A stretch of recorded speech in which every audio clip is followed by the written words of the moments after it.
Hey, and we're back, ladies and gentlemen. I have to give you a warm welcome to the Football Power Hour live watch along. Today, we are gathered here to witness Pep Guardiola in action, to witness Erling Haaland in action, to witness Kevin De Bruyne in action. Who knows? Maybe David Moyes got something up his sleeve. That's highly unlikely. I'll get to why I think that's highly unlikely in a second. But warm welcome to you. Let me give you your air horn flowers real quick. There we go. As I said, we will be there. We are here. And matter of fact, we are in the building right now. Pep Guardiola.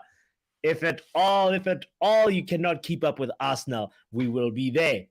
And we're here. We're about to kick off right now as West Ham is playing Manchester City at the Etihad. Let's go ahead and real quick look at how the lineup is lining up. I want to give you a shout out. I see we got 20 people tuned in right now. I want to say thank you so much. If each one of y'all could hit the like button, I would totally appreciate it.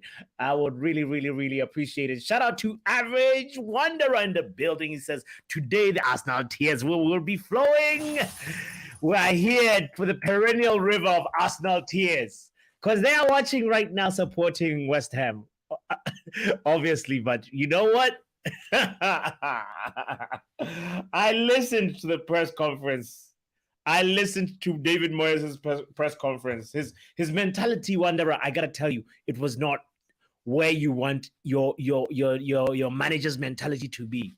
He said something along the likes of, we're gonna go ahead and try to win this. If we don't, no big deal. We move on.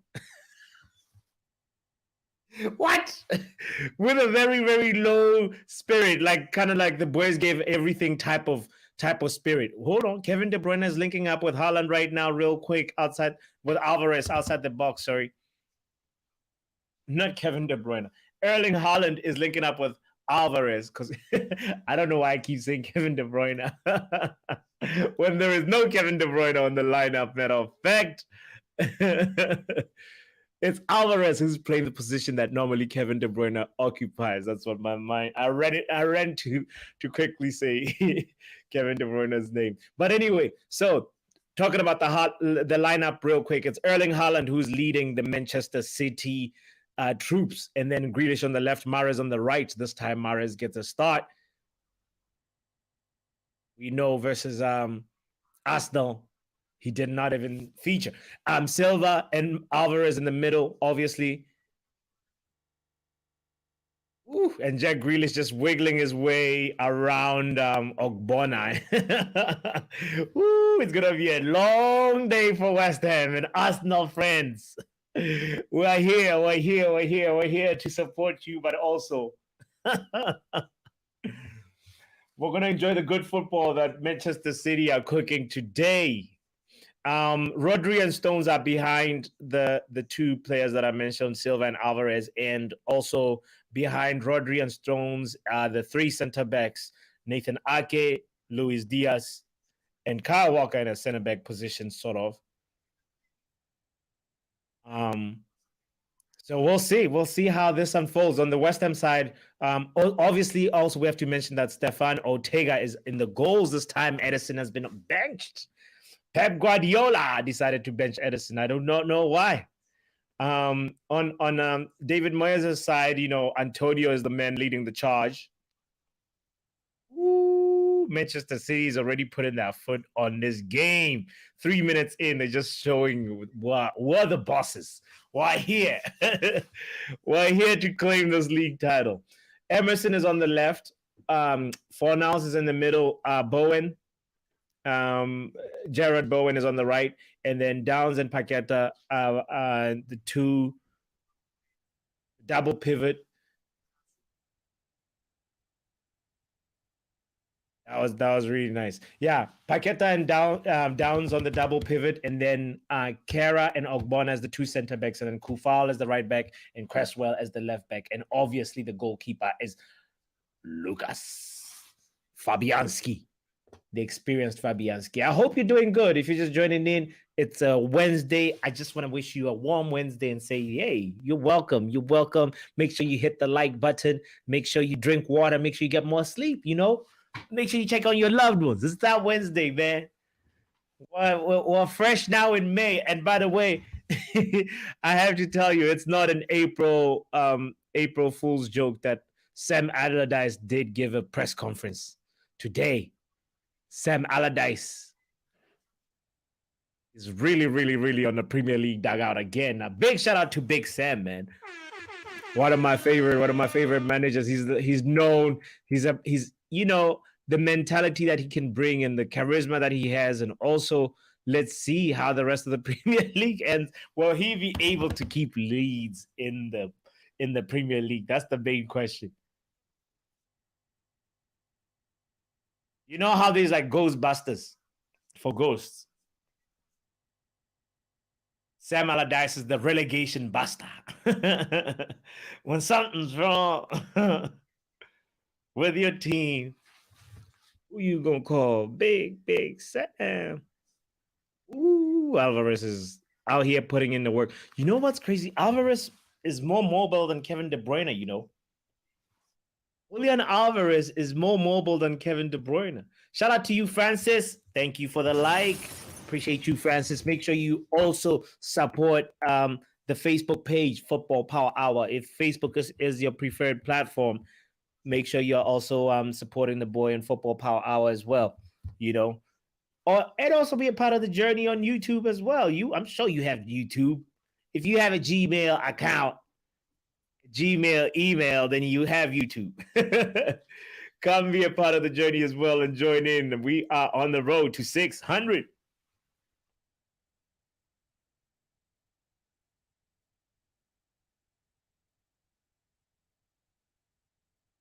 Let's go. Man City is out here controlling the game, though, even though West Ham are attacking. Wow.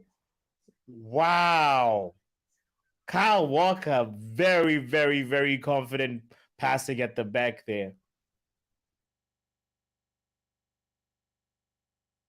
Oof. Sometimes Man City feels like they're playing with fire, you know. The way they build up from the back. The confidence this team has. It feels like they're asking for it. You're like, I wonder if Guardiola's nerves are also like,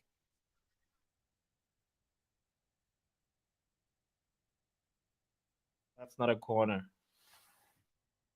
Ref, that's not a corner.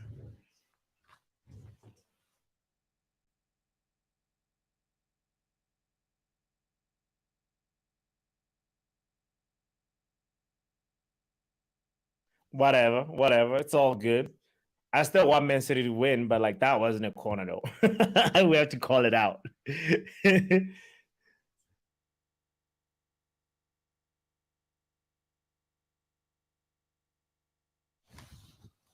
That was not all right.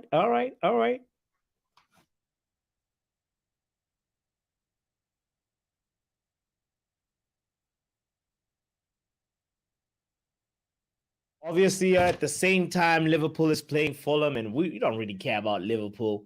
That game is going on right now, but you know, it's been a circus everywhere in the Premier League that I wouldn't be surprised if there's a surprise result today. But they should get through Fulham though, because they are playing Fulham at home at Anfield. So, you know, the Anfield atmosphere as well has to count for something, right? So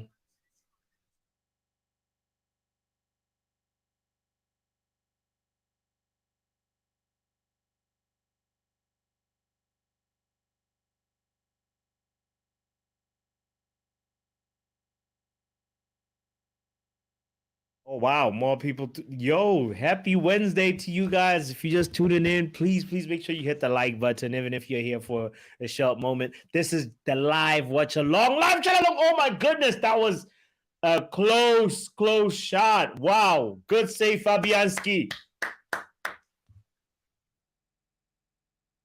Woo, that was, You know the way Mahrez hit that ball. It was almost similar to how Odegaard took that first goal versus Chelsea when Arsenal were playing Chelsea the other day.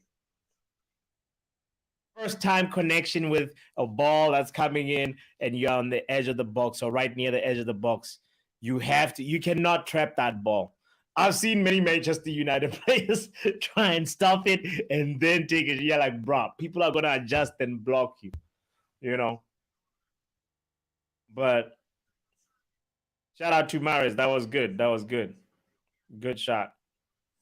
Pep Guardiola shouting instructions intently at Kyle Walker. My goodness, Pep. Pep Guardiola is funny, you know. Hey, thank you, thank you. Some people watching on Twitch as well. I appreciate y'all. Thank you so much. Make sure you also support your boy on YouTube. Come through and be part of the YouTube family. And yeah, please like, share, and subscribe, and all the good stuff.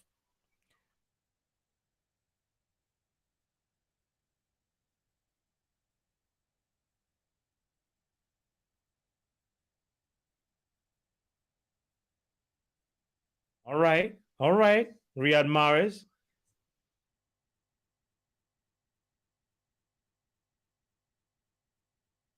Mahrez is so neat with the ball, you know.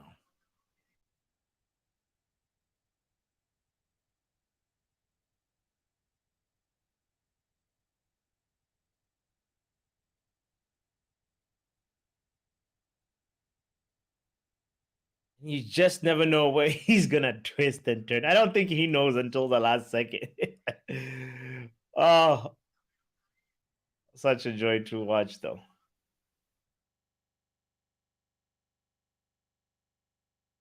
I don't know. West Ham seem to be breaking down some of these Manchester City attacks, you know.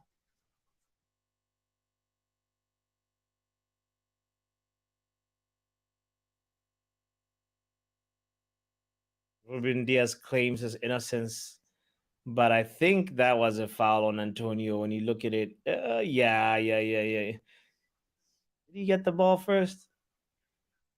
Yeah, brother. You you took down the man. I don't care. Oh, he's wagging his finger like this. Bro, you are at fault. Matter of fact, you escaped. You should have gotten a yellow there, Ruben Diaz.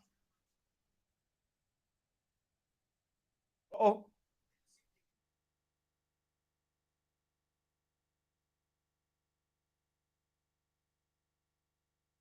West Ham are here to fight. They're not gonna fold. But I just have to say, I have to highlight, I was not impressed with David Moyes' press conference. When I listened to it, press conference to this game, he did not, he just sounded like a guy who's defeated already. Moyes, I'm wondering how he's still having the job, you know. Lots of managers been getting the sack, but Moyes somehow still kept his job. And West Ham is on the brink of relegation.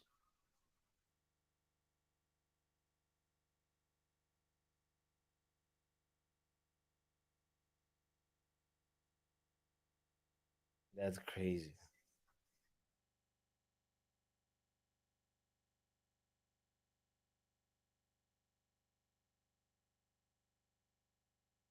Kyle Walker wearing the captain armband. All right.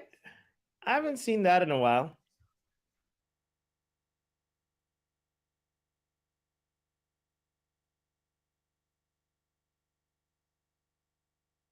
I usually thought it's I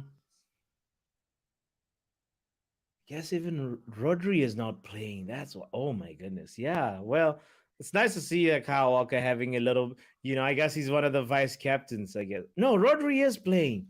I'd have thought Rodri would have been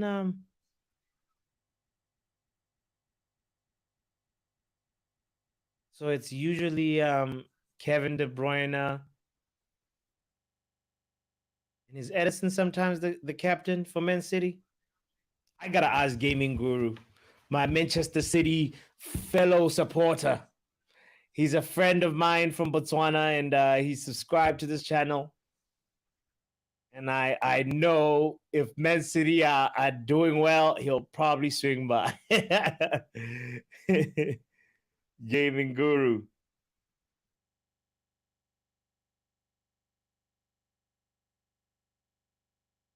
Grealish with the outside foot pass. Ooh!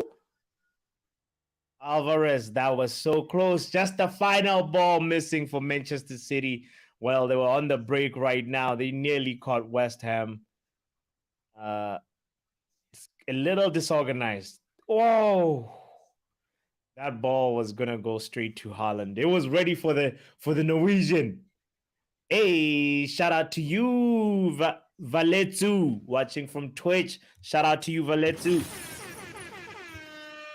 Those flowers are for you right there. I appreciate you watching from Twitch and for also following and supporting the page. Thank you. I hope you're having a good Wednesday. We're watching Man City versus West Ham. You have a dog in the fight?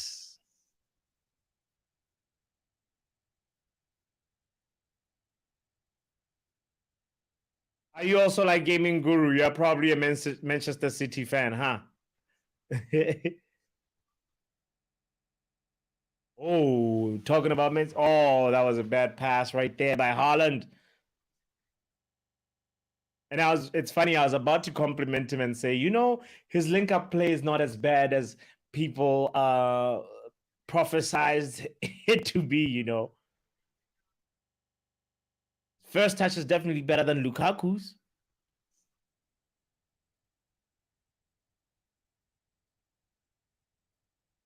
Can head the ball, score with the left, score with the right, acrobatic. Likes to be physical and aggressive. He's got pace too as well. He's just Pep Guardiola was asked the question, how do you improve Haaland? That was probably the best question of the press conference for Pep Guardiola on the build up to this game. And he did mention that, Haaland he's remarkable. It's nice to see him now start to, because he's just usually likes to just be like this harsh, high standard. Of course, that's how he made his reputation. But at the same time, he became a little bit human in one of his answers, saying, Messi's remarkable, and I'm not saying that Haaland is not remarkable. He is remarkable. When he used the word remarkable, I was like, okay, Pep. There you go. There are your flowers. You have to recognize, man. I'm a Manchester United fan, and I recognize remarkable. Because this guy, look at Kevin De Bruyne biting his fingernails on the bench, on the stands. Apparently, he's not fit. But I if a player is good, I have to recognize and be like, yo, you guys got a good player here. I'm really jealous. I wish Ole left us with Haaland. If only.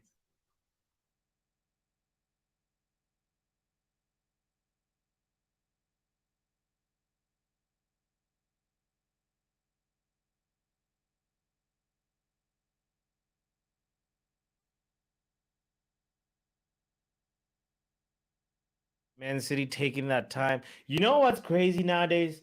This is at first I'd be worried for Man City, saying this game is taking too long to score. But this is actually how the tempo that Manchester City attacking nowadays. You know,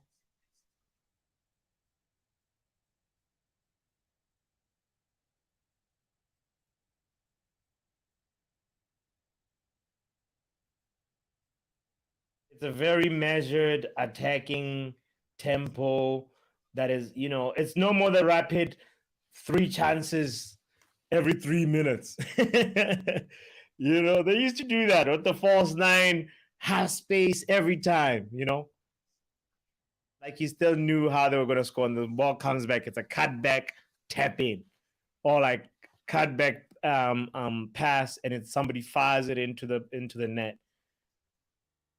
But now the attacking style is so much more varied. They have even new weapons that they never had before. Imagine that. Pep Guardiola has new tools that he didn't have before. He has the long ball option with Erling Haaland.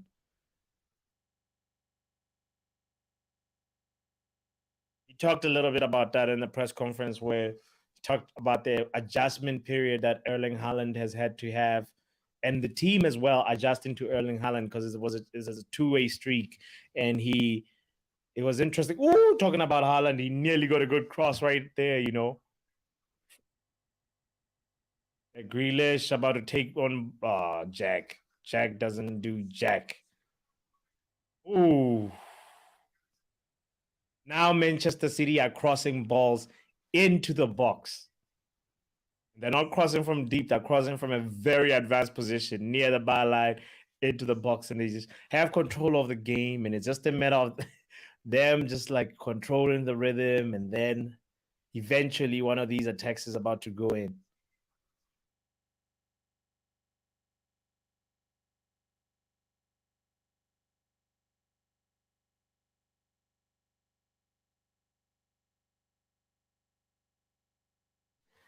Hey man, let's go. Come on, I need to go from if West Ham score first though. I know they'll like awaken City and make them, even go up one gear. Because right now they're just like, we're champions. We're not panicking. We take our time.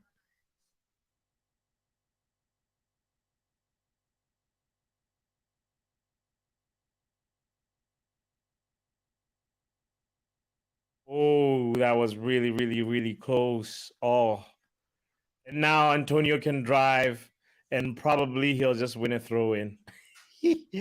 Oh, the pattern for West Ham is a little depressing, you know. When you're playing a team like this, it's like all you can do is hope. All you can do is hope that, all right, I'm gonna get a good counter attack, and then you know one, and the counter attacks, there's not a lot of them. There's like maybe 5.5 or 4.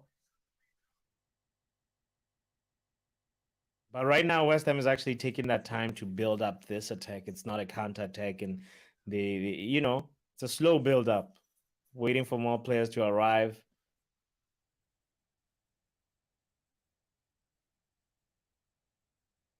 All right, all right. Lucas Paqueta, he picks. Oh, nice try.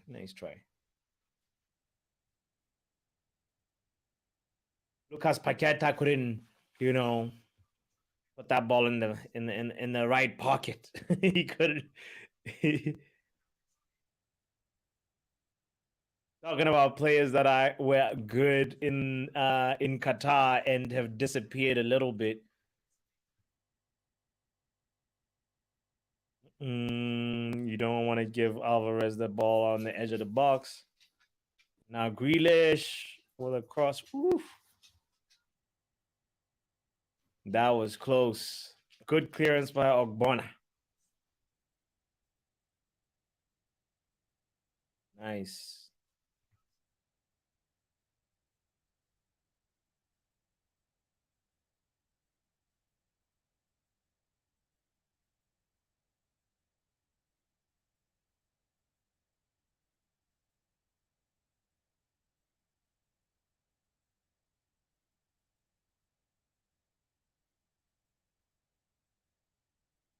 Let's go. Somebody give us a goal. I feel like the City goal last time in the last game as well. They scored around I think it was 25th minute. The last, let me see. Or was it 2 games ago when they did that? Oh, there was Alvarez in the 36th minute. All right. So less than 10 minutes, Manchester City will be scoring.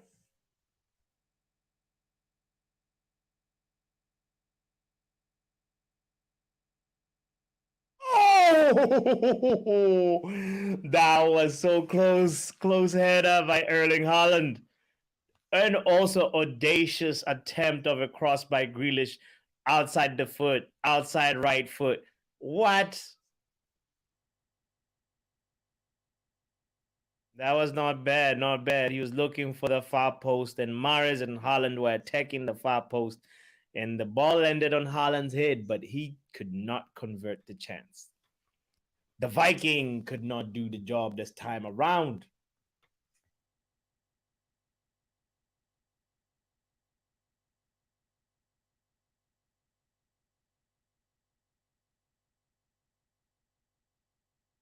If you're just tuning in, happy hump day, happy Wednesday to you.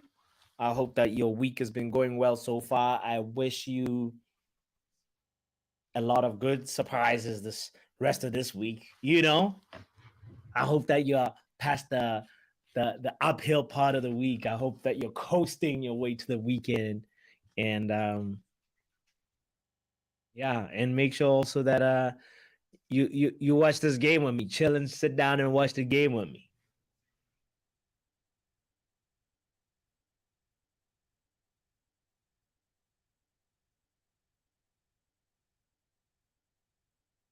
I know some people that are not, that are not used to the watch along experience. You just have to just put the game on your own screen. I don't have the image rights, unfortunately. They'll shut down the channel if I show the images. I've gotten a few requests actually like that, but I can share a play by play thing screen. If at all anybody, usually I do that if somebody requests that, somebody that's not watching the game and just wants to see it as well, I'll do that. But I appreciate you being here. I see there's like 17 people watching. Some of y'all on Facebook, some of y'all on Twitch. Thank you so much. I appreciate you, Valetu 21.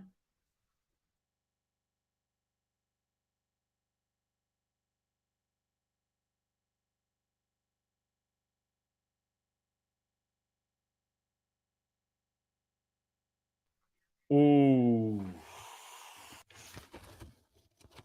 What Manchester City are gonna keep going. They're getting closer though. They're getting closer.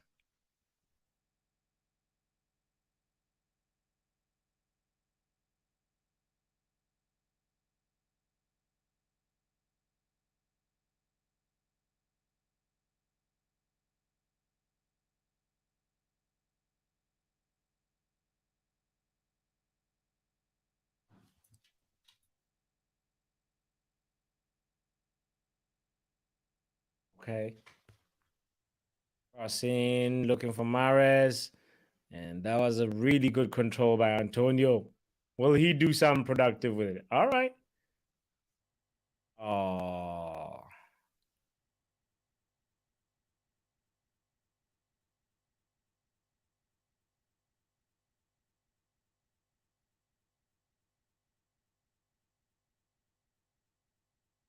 You know what's funny? Bernardo Silva is such a warrior. He's not the most physical looking player, but he gets into fights. He's aggressive and he's got that fighting spirit in him. You gotta appreciate that. Big up to you, my friend Bobby. Bobby in the building. Happy Wednesday, Bobby. I hope that life is good. I hope that your hump day is going well. I hope that you're over the hump of the week. That's what I wanted to actually say. Um, yeah, it's one of those times when we are like middle of the week. Some people are like have it easy at the beginning of the week. Some people have it a little harder at the end of the week. But oh, somebody that's having it a little harder at the end of the week is, say, Chelsea fans. No, but I mean, like, in like football aside, all good, my man. Hope you're well, Bobby. Thank you. Yes, yes, yes. That's what I love to hear. Yes, I'm well. No humping though. Unfortunately, wife at work and won't let me have a girlfriend. Oh, life is tough. I say, get yourself a new wife. No. Don't listen to that advice, brother. Oh, Westham about to get a goal. Oh, that was close. That was so close. That was so close. Nice save by Ortega.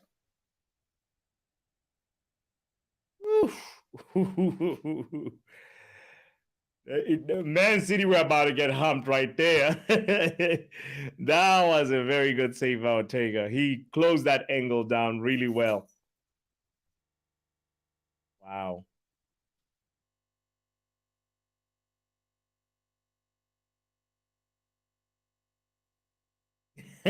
Bobby say, yeah, she's selfish, bro. 22 years later, still won't buy me a side piece. Selfish. No, but like, who? Side netting. Jack Grealish hits the side netting. No. 22 years, bro. That means y'all been doing good. Shout out to that, brother. That's respectful right there. That's inspirational. Shout out to them. 22 years. Yeah, no, not everybody can boast that. So, you definitely you deserve. You deserve what you request. You need to talk with her. I'll sign the petition. Don't worry.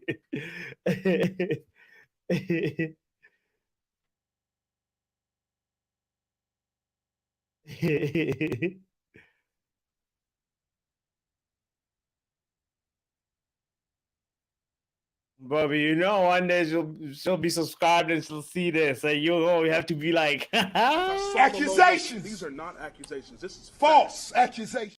She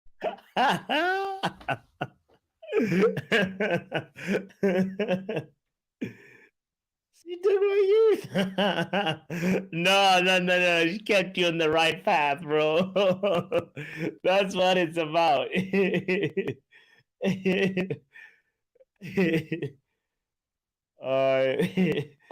No, but that's really, really, really inspirational, Bobby. Not a lot of people can survive even 10, So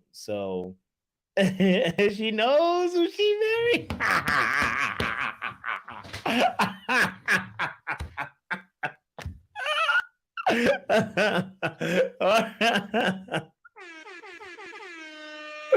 That is incredible, bro. Yeah, no. Definitely, yeah, you deserve at least at least for your queries to be heard. You know what I mean?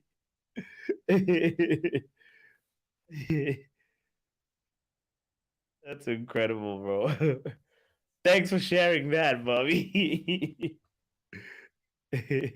Oh, Man City goal! Oh, they hit the post. They hit the post. Was it Alvarez? No, it was Rodri. Ooh, Rodri. Wow.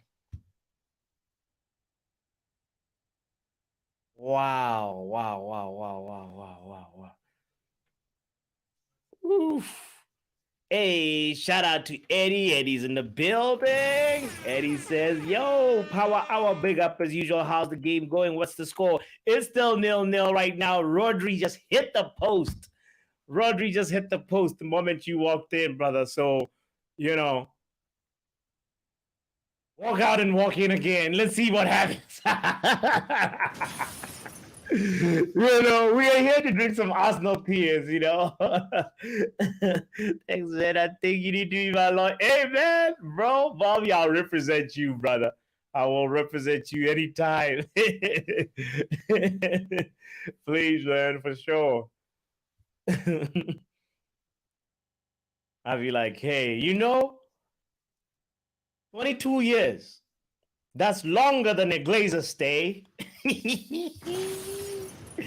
22 years. That's longer than Ed Woodward survived in Man United. 22 years. My man Bobby deserves, how there's the Premier League, yeah? Bobby would like to play in the FA Cup. Bobby would like to play in the Carabao Cup.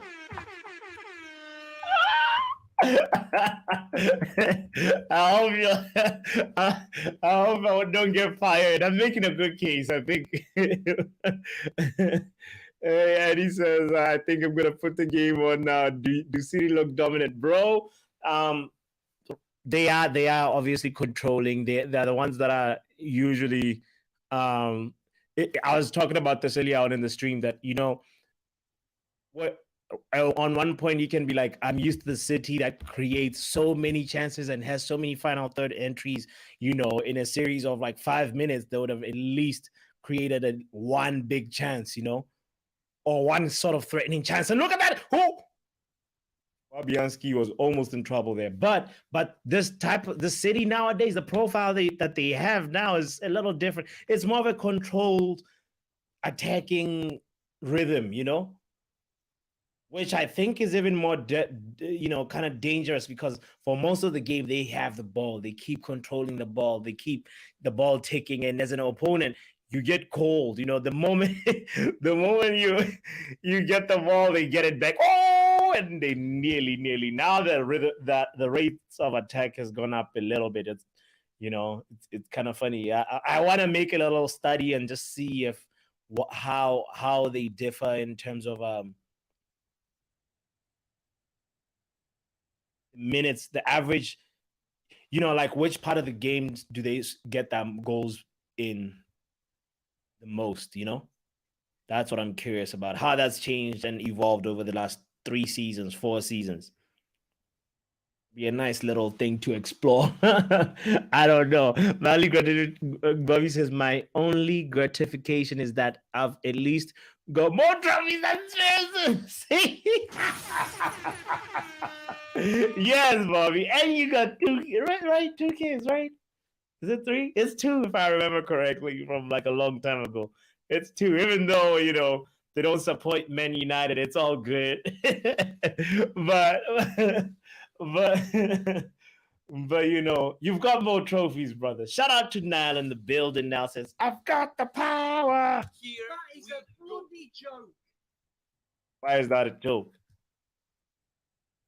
Because now, here we go. I don't know why I associate you with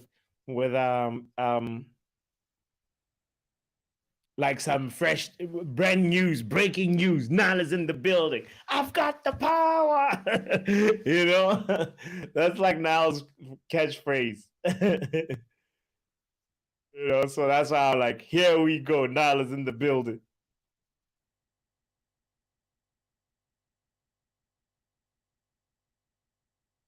Well, 37 minutes in, by the way, it's still 0-0. Manchester City versus West Ham. Riyad Mahrez is about to take this long free kick. Let's see. Will it land on Diaz's head or Haaland's head? None of them heads. Nobody. It ends up being cleared out the box. Don't forget to hit the like button, folks. Thank you, Bobby. Yes. Yeah, looking at goals per minute in this system compared with the last false nine system will be interesting. I prefer the false nine. Me too, Eddie. I know this one. It's a little bit more multi-dimensional, sort of. They have crosses. They don't always have to rely on that ball going into the half spaces, but I still liked that football when the ball was going into the half spaces, bro. It was like you still knew how they were going to score, and the ball was still going to cut back. Somebody's there tapping it in. They toy with you so much that you don't see that ball going into the half space. When you see it, you're trying to adjust as a defense. When you're shuffling this way and the ball goes, there's already 1 or 2 targets running in to meet that ball, and they just tap it in or like fire it one time, Those goals were beautiful. That system was nice. And Pep decides that I do not want to be dormant. I'm going to go ahead and evolve from this, even though it's working.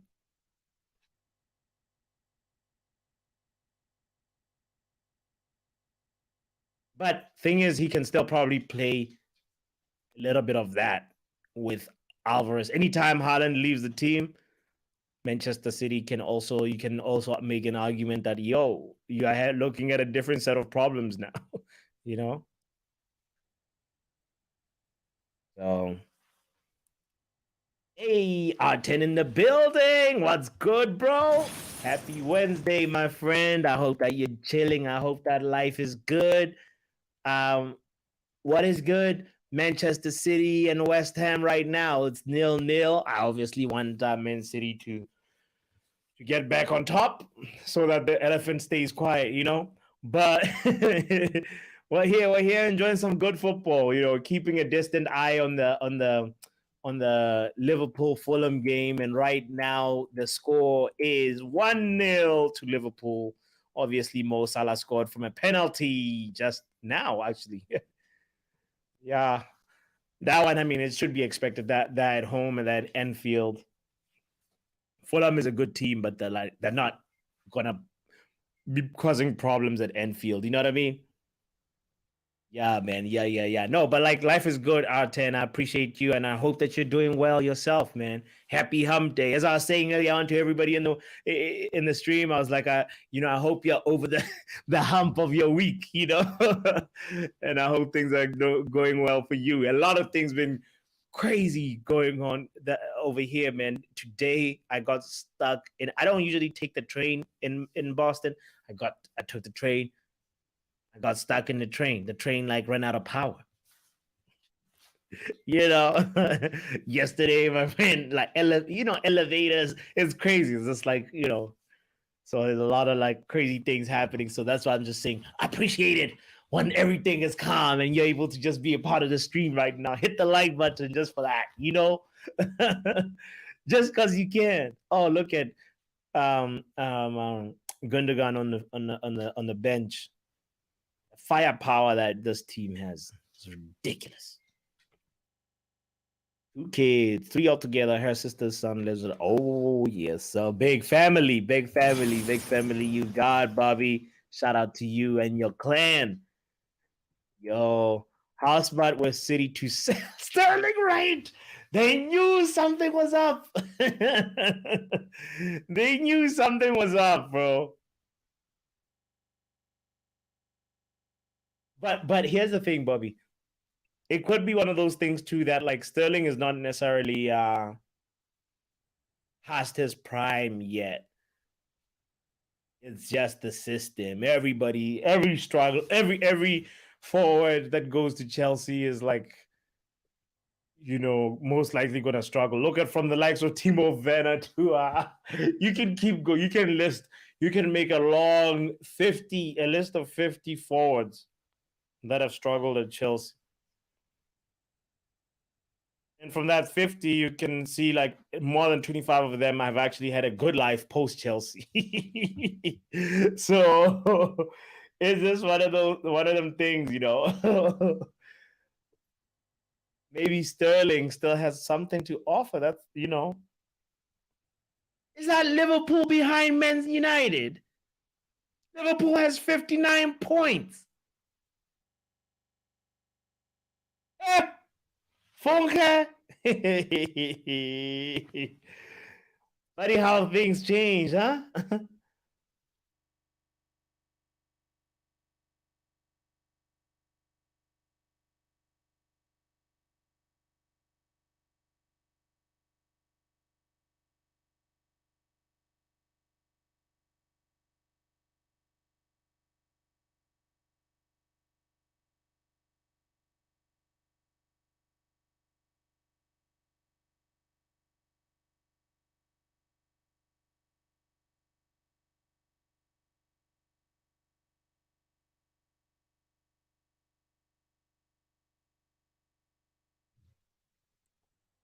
Big one. And he's like, Funke. Hey man, the crazy part about that soundbite is like when you see the actual video. Ooh, Man City were on the attack right now. When you see the actual video, you see like the I think I think it's a man, right? Yeah, it's probably like a West African, somewhere from West Africa, obviously. And he's like believe he might be Nigerian, and he's like calling for Fulham. Fulham's like in the other room. It's like, come see this. Fulham! Fulham! Fulham! It is too funny. And I didn't think it was somebody's name. Or at least that's what it looks like. I could have also misinterpreted the video. Who knows? But I think it's somebody's name. At first, I thought it was saying something else. Like, like it was that way of saying, F out of here. Get out of here. But, funny things.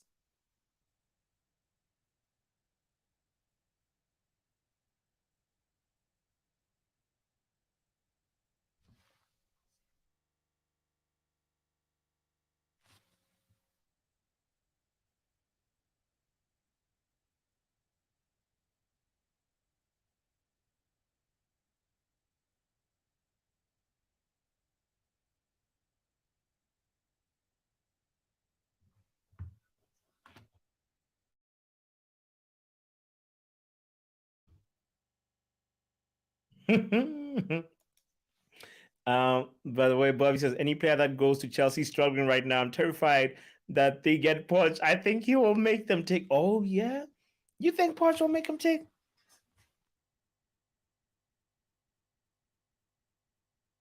Yeah. He'll make them a problem. They'll upset a lot of teams, a lot of top teams, and, they'll definitely assert themselves in the top 8 of the Premier League. I'm not sure if at all he'll be like a winner, but he'll have an owner who gives him a blank check. So as a manager, you want an owner who supports you by all means. So there's no reason why Poch should not be a success story at Chelsea, even though I'm skeptical. Bobby, Pep knew when to let some guys go. True, he had missed Sterling's speed in some games, though. How he let Leroy Sané go as well. I mean, not Leroy Sané, Gabriel Jesus. Sorry.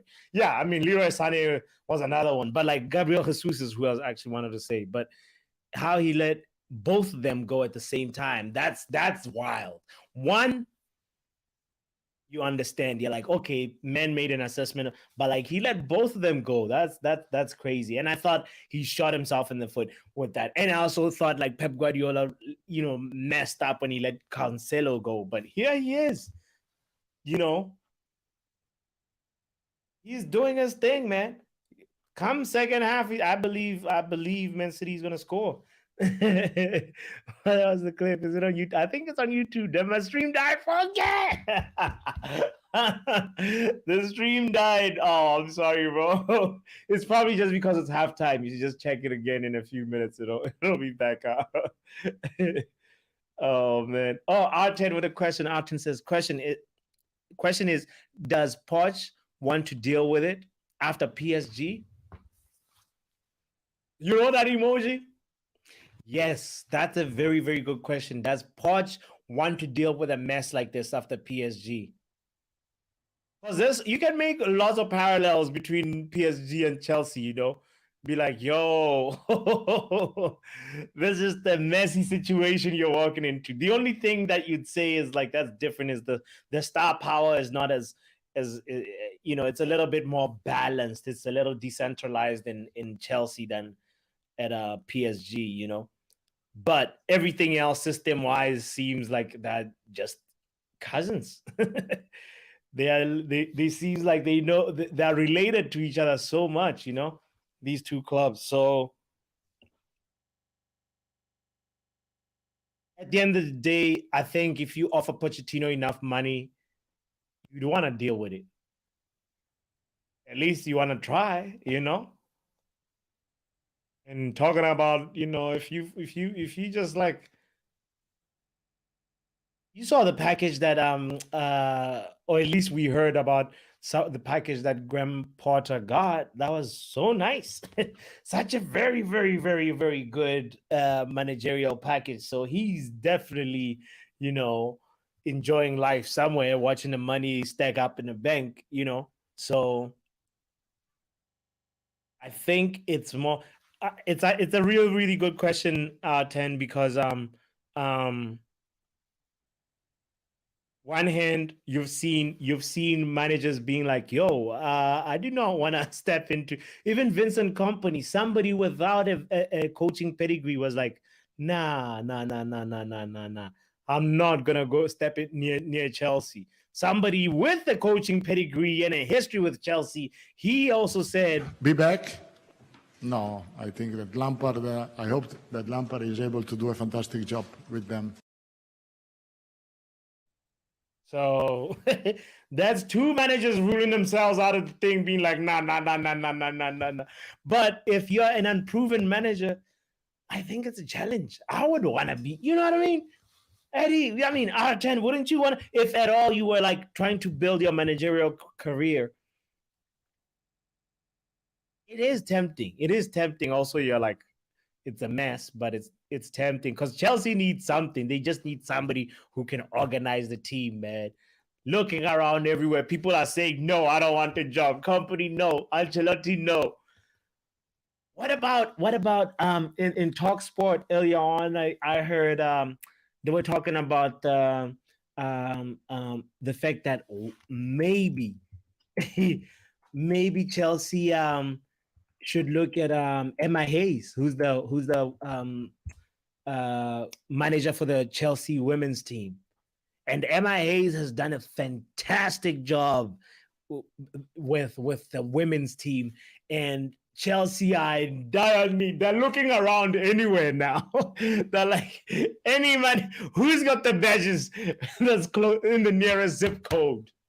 Emma Hayes, do you want to step up? I don't know. I don't know if Emma Hayes would want to walk into that mess.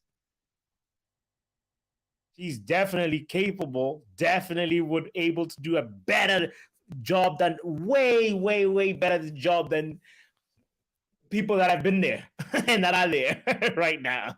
So I don't know. Emma Hayes, man, you gotta. We need that name in the short list. R10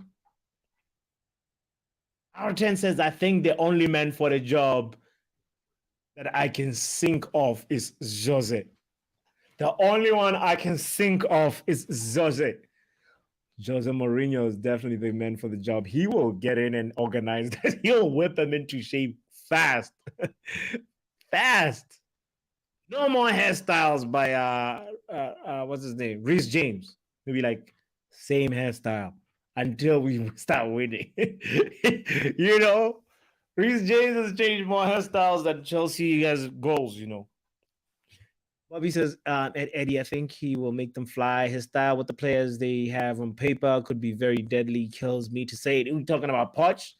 I think you're talking about Pochettino to Chelsea. Yeah, man. I haven't been really contemplating that possibility of that more because I've only been listening to the Chelsea rumor mill is just crazy, that like as a Manchester United fan, sometimes I'm like, that's too funny. I don't, it's too much entertainment, But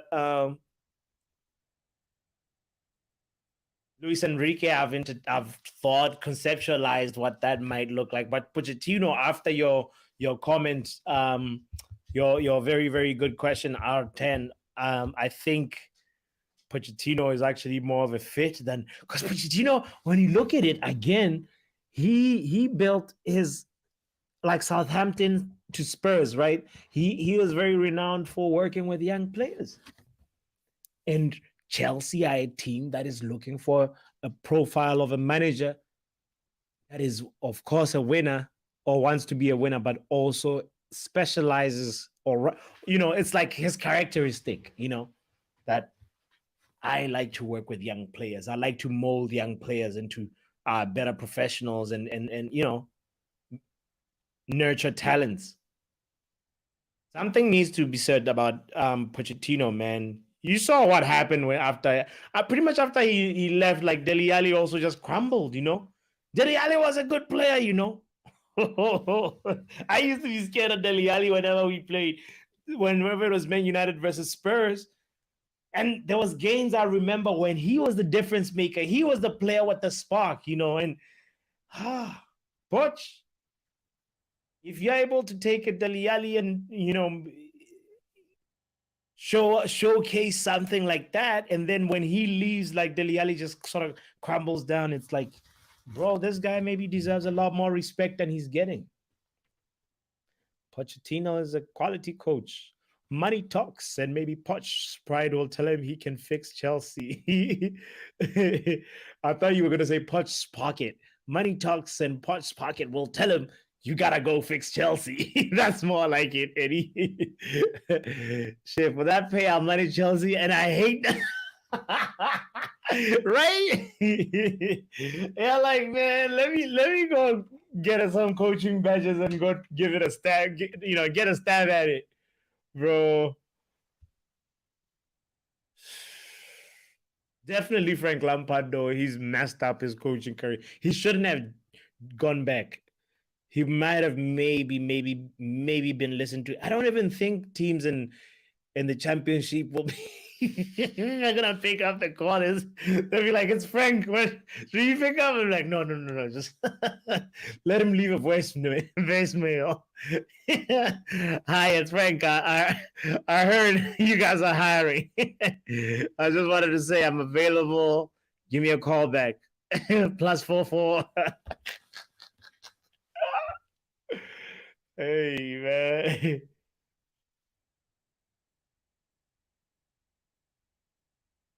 I saw Patrick Vieira yesterday on TV as a pundit. I saw who else? The day before yesterday or 3 days ago on Sunday, that was Wenger. But that's, Wenger, that's nothing new. But like when I saw Patrick Vieira with a mic talking, giving a post-match analysis, I was like, you better not stay there, Vieira. Because I think there's a manager in there. Patrick Vieira, there's definitely a manager. He's gotta give it a shot again. I want to see him in the Premier League dugout. Must be hard for you, Spurs. Who's your safe? Eddie, do not rub it into Bobby's wounds right now. Ooh, Rodri should have scored that as well. The way he hit that. Oh, unlucky.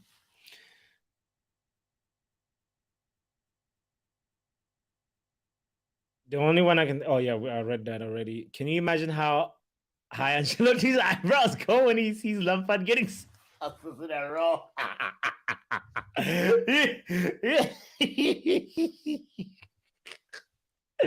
When he does the people's champ. I can't do it when I'm laughing. But, bro, yeah, no. Definitely Ancelotti's like, nah. I do not want to be a part of that Chelsea mess for sure.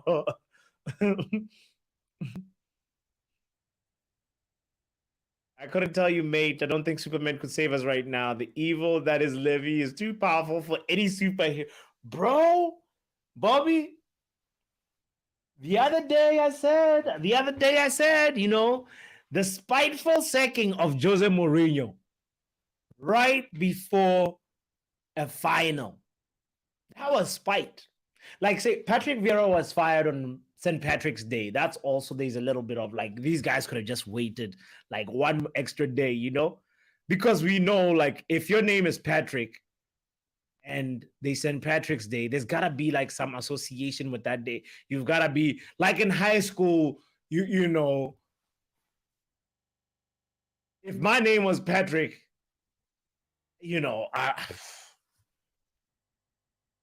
that's a reason for to be, to get your high school prom date to give you a kiss. If you're on St. Patrick's Day, you're like, yo, it's my day. You know what I mean? But the main point is like, sorry, let's forget that. The main point is that felt like a little bit of a spiteful second, but Daniel Levy intentionally fired Jose Mourinho before a cup final so that Jose Mourinho could not lift a cup final, and Daniel Levy himself, could put a cup final in the cabinet. And the gods were like, nah. This is not gonna work. So that's why right now I feel like there's something right there where, he's having to pay for his sins. That's why Spurs seems like they're in the mud right now. It's because they have to pay for their sins. Somebody needs to repent. In the Bible, there's the story of is it Jonah? The guy was hiding in the whale, in the belly of the whale.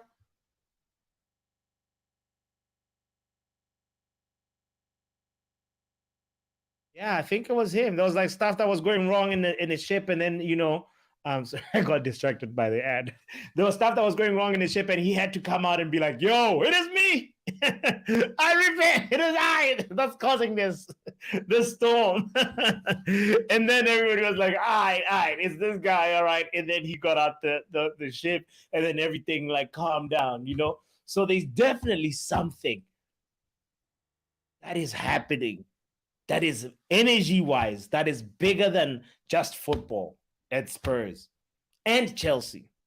But Chelsea, that's a different case. But Spurs, and I believe it's connected to that. It's connected to the spiteful Jose Mourinho second. Could be wrong. I don't know. Superstition talking. Yes, I've said Jose needs to return to the big time. He needs to drop this irrelevant Roma and get back to prep for Chelsea 3.0. You think you want the Jose 3.0? Man, they love him, bro. They love him in Rome. They love him the way Rome loved Dotti, bro. They love him, bro. It's incredible. He's adored, and he looks healthy. He looks happy. He looks younger. He's beaming. You can just tell when the energy, when they're talking about energies, right? When the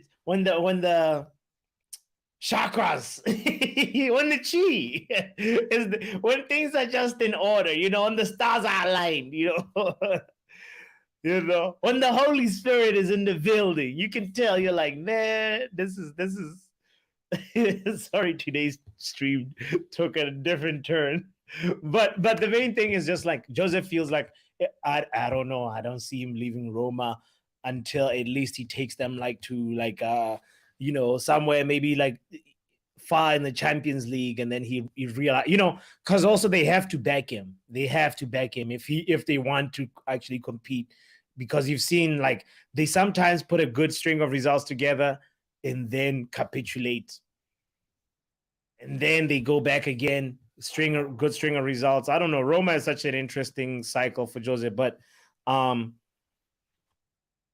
it looks like at least for this season, he's right there behind Atalanta, and the merry-go-round for that fourth position is intense. So we'll see how the season ends. And if he doesn't, he'll probably win it and win a Champions League spot through the Europa League, So we will see. Oh, man. Oh, Zidane's wife is the problem, man. Ask me, the big United fan. I heard Zidane's wife does not want to be, maybe London actually might be more enticing, but she doesn't like the weather. So unless y'all change the weather in England, Zidane is not coming. It's a weird one with Levy, because he has overseen you guys becoming a top 4 team, but his maintenance of that is proving to be terrible. Bro, your point, Eddie, makes me think about that thing where sometimes staying at the top is harder than getting to the top.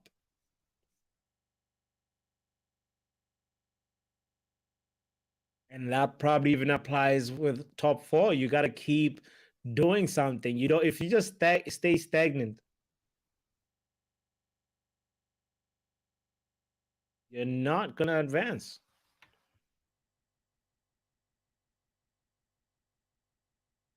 You see, Phil Foden is warming up. Pep Guardiola is not happy with what he's been seeing. Oh, boy. And also Gundogan and I think Rico Lewis.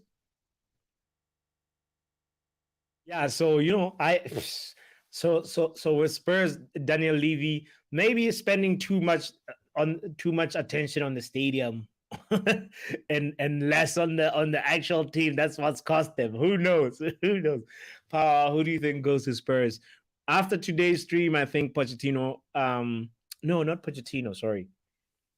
Pochettino to Chelsea is even more realistic today after today's stream. But to Spurs, I think I'd by all means try and get Nagelsmann. By all means. I mean, Pochettino returning is not really. Here's the thing. If Pochettino comes back to Spurs, obviously Kane is going to leave. He's going to be like, nah. So Daniel Levy has to make a choice, right? And I think he knows that Kane is about to go. So they might actually get Poch back. They might. It wouldn't hurt. It wouldn't hurt. Like, you know, they know that he's somebody that, you know, can bring a lot of stability to the team, and the team needs just to be able to compete again, man. Spurs need a little bit of an identity again. They lost it after Poch left. So another manager that's not talked about a lot that I would go for if I was Spurs, I'll try and tempt Xavi Alonso from Bayern Leverkusen.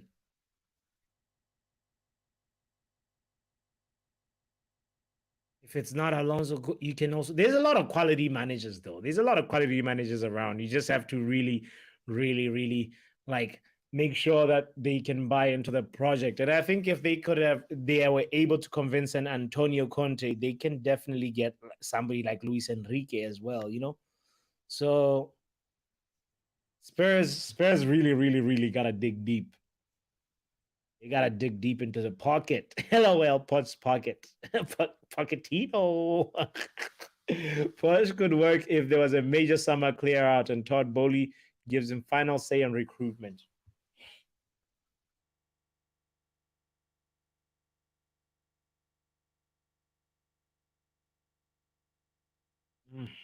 That's tough, R10. You know why? Oh, it's tough because Nathan Ake just scored. Arsenal tears. Arsenal. Oh, mancity is back on top. Hey, today I feel Manchester. From a long free kick. Delivered all the way to the far post, and Nathan Ake. I think it was delivered by Riyad Mahrez. Mahrez with the assist and Ake with the goal. 50th minute in. Man City, it's going to take a set piece for Man City to knock down a West Ham that is fighting hard to stay in the Premier League. Oh, my goodness. Woo! Well.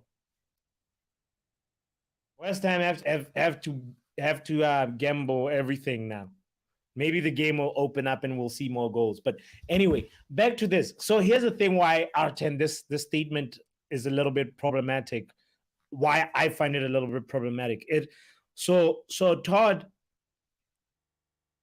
Bowley knows for sure, of course, they need to do a trimming of the squad. That's no doubt, you know. But he will not give any manager a final say. I think, speculating, right?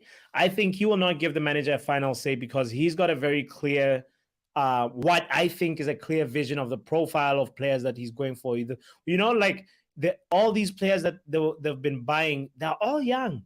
There's a certain like something that they're trying to build, and the pieces are just not falling into place. And so Pochettino would work, given the fact that he he's a manager who's known to work well with youth. But at the same time, when it comes to final recruitment, I feel like Todd Bowley wants to be way more hands-on than say a manager would be.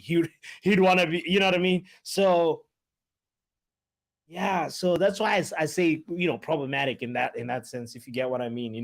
It's like, it's very, very, very, very hard to imagine Todd Bowley giving anybody a final say, unless they're like the director of football, and it seems like he might even fire them if they disagree with it. Who knows? It seems like also so with the age thing too. It seems like there's a certain like that, like, no, we're not buying above players that are above the age of, like, is it maybe 24 or 23? It's interesting. I think you can make you can see a pattern if you look at the age range that Chelsea have been signing. They've been signing mad people for sure, but they're all within a certain age range. So anyway,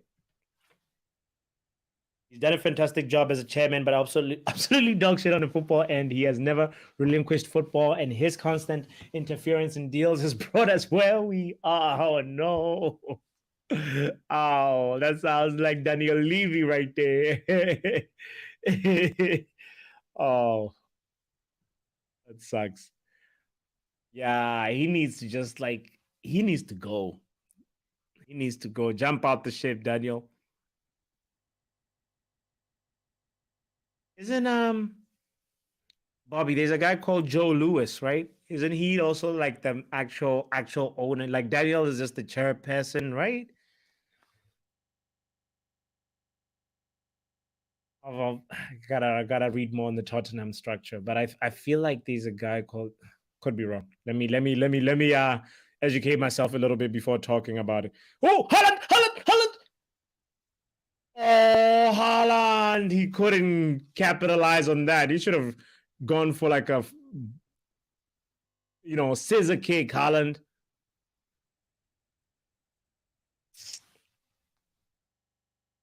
Where can you see Vieira going to? That's a very good question. I feel like all he has to do is wait for the next Premier League job next season. There'll be a round of managers getting fired right after, like, the first, like, right before Christmas. There's always that 2 or 3 managers that go. Vieira, just wait for that job. Just wait for that job.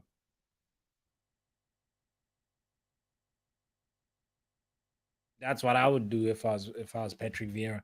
Do right now, collect punditry money. Special appearance on whatever, Talk Sport, whatever, BT Sport, anywhere, wherever they want you, go there, get your money. He had a great opportunity to build something with Poch and completely screwed it up. He needs to step away from the football and let the people that know their jobs do their jobs, but he won't. Daniel. Daniel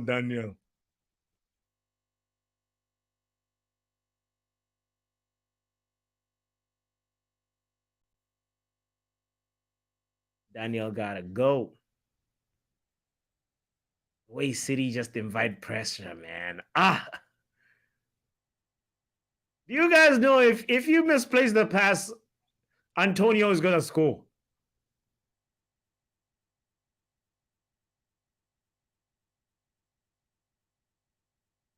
Crazy.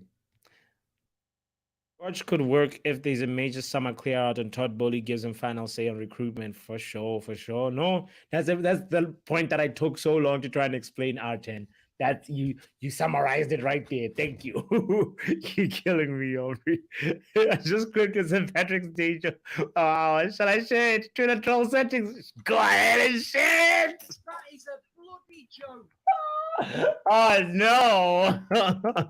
I hope I did good with it.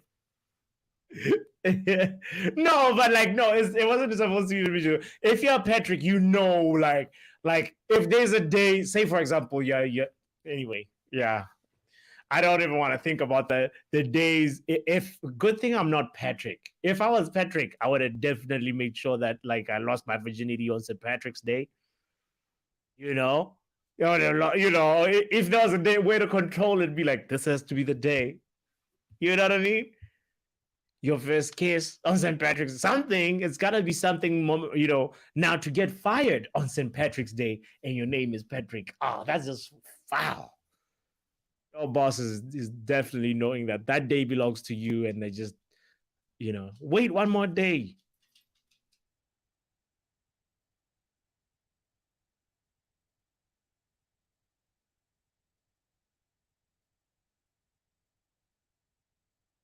City, surely Arsenal tears have dried up by now.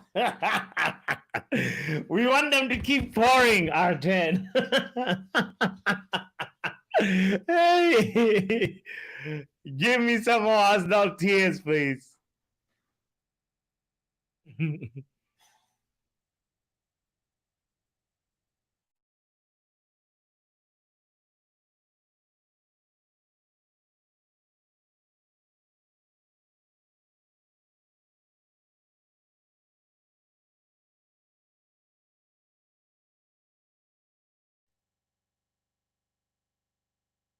Manchester City, Erling Haaland looking for a pen, and no penalty. No penalty.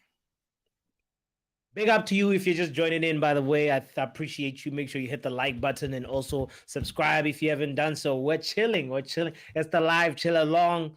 Laugh along. We're laughing at Arsenal. Because,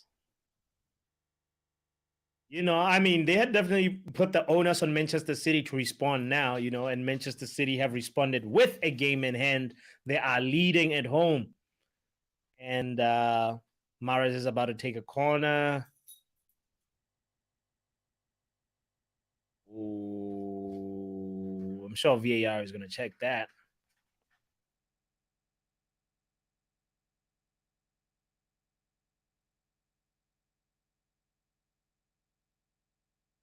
Well.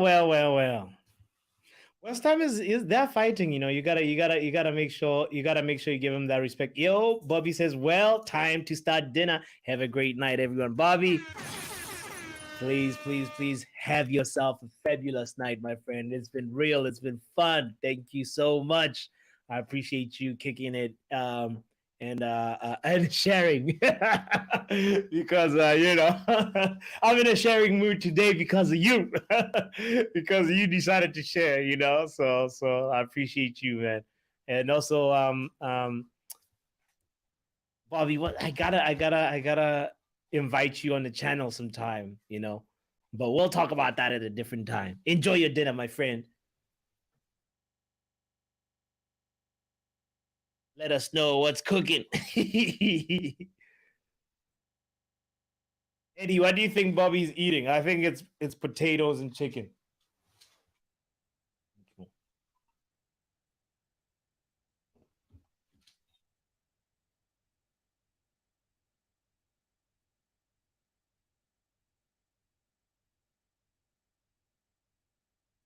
Can West Ham get a goal from a corner? No. It's crazy if West Ham get relegated. West Ham ain't doing enough in attack, though. And just as I say that, they get that first corner. Yeah. They're actually, that's why I thought that they were going to do something productive with that corner. But City is, that's the thing about Manchester City. They've been having so much control of the rhythm and tempo of the game to the point where 1 hour in, that's when you get your first corner. And you only have 30 minutes. If you get another corner, then you know, in the next 30 minutes is all you have. So unfair. I don't know, but I'm hungry now. Hey, man. Yeah, man. Yo, I'm definitely going to eat after this for sure.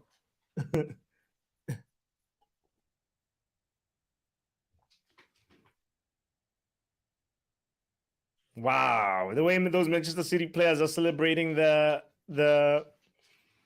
goal from a set piece. That's what it means to them. They know the significance of that goal for sure.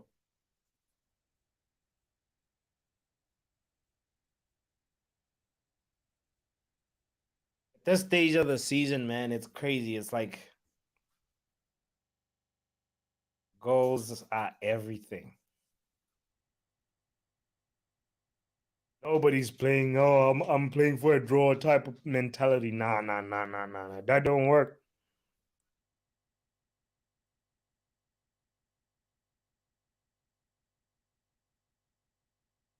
Now West Ham are starting to play now. This like that, like, championship football is upon us. Let's see exactly where they are on the. Are they above Chelsea? That's.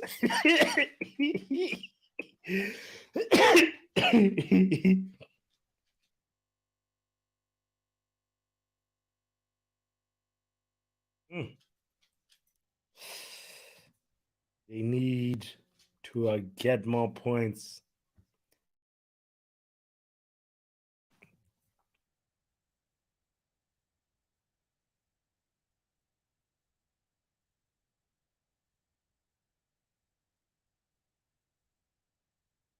Here we go. Second corner. 63 minutes in. The corner frequency is increasing, and will Manchester City regret it? No. Good clearance by Rodri. Another corner. Well, I've had to see some.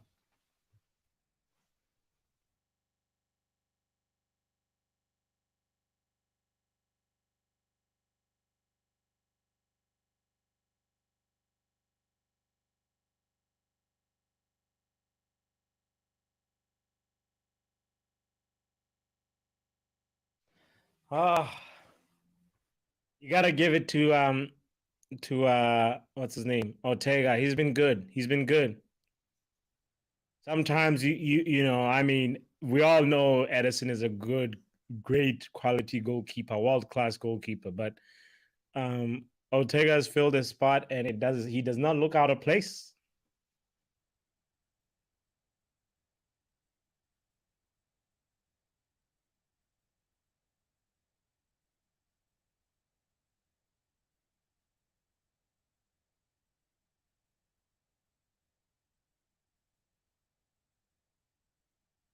Haaland dropping deep and collecting the ball. Okay, Haaland. What's this Norwegian? Okay. He put a cross in. Nobody was there in the near post. You can't blame Haaland for that. He'll be like, if I was in the box, I would have been there near all 5 posts, one of them posts, you know? But there was nobody in there. Nobody's also expecting, none of his teammates were expecting Haaland to do that.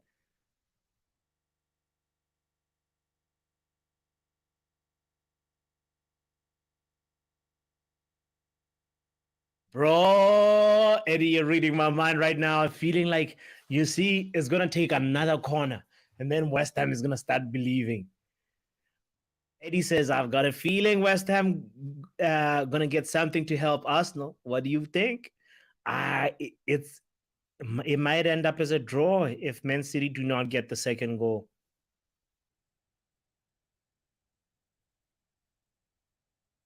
Like, they need to get it ASAP. If they keep the game like this for the last 10 minutes, you just watch West Ham get a goal from a set piece.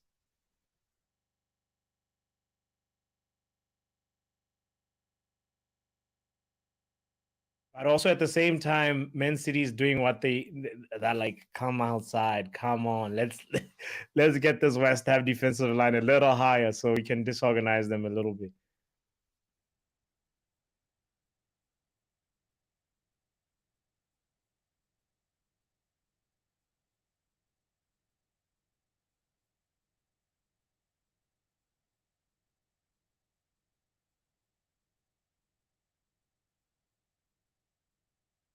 Nathan Ake, so solid season, Nathan Ake. You know what's crazy about Nathan Ake? I actually did not rate him before. I didn't rate him a lot, you know. I don't know why. He just wasn't like, uh, he didn't. You know, there's certain players that you like that. I like that player because he brings this. You know, you see exactly the skill set that they're offering to the table. But Nathan Ake, you know, he's been around the block too. Bournemouth. He's been to Bournemouth. He's been to Chelsea. You know, he's been to Watford.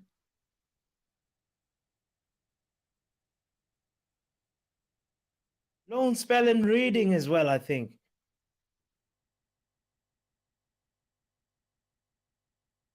But prior to those times, I think when it didn't work out at Chelsea, I just kind of wrote him off. I was like, there's no player here, you know? And I'll just say he's one of those guys that just surprised me. You know, you don't necessarily anyway, yeah, he just deserves the flowers, you know. I have to say that about it. Nathan Ake is nice. No, Antonio goal is incoming. Antonio is off, brother. Antonio is coming off. Unfortunately, David Moyes does not want to score. He put Danny Ings in there.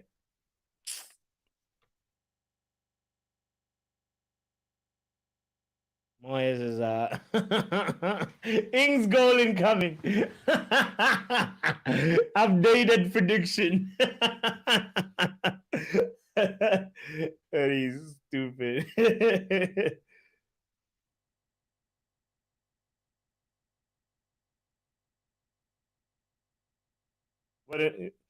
That'll be like Moyes masterclass. If Danny Ings gets a brace. The scenes at the Etihad. Oh.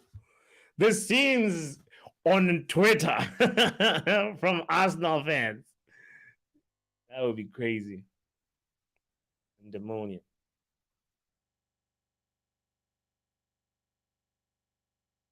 Jack Grealish, are you going to do something? Are you going to do something productive? Not bad, not bad, not bad from Julian Alvarez. Nice try. I'm getting tired of it. Can we put Phil Foden or somebody? Is Phil Foden not yet in the game? Alvarez is he's done well though. He's done well in Kevin De Bruyne's role. And what's interesting is how different he is from Kevin De Bruyne. You know, Kevin De Bruyne is he's got that ball economy that's very similar to Bruno in the sense that Kevin makes his decisions very quickly and executes, and he doesn't hang on to the ball that much. There's few moments, obviously, when he drives with the ball. That goal versus versus Arsenal, he drove with the ball. Okay, that's a different scenario. But Kevin De Bruyne, there's something that's really interesting about how he plays his position now. Julian Alvarez offers something different because he's just got the twist and turn and the ball control that's a little bit more than Kevin De Bruyne, in my opinion. I don't know. Could be the minority in this opinion, which is fine. But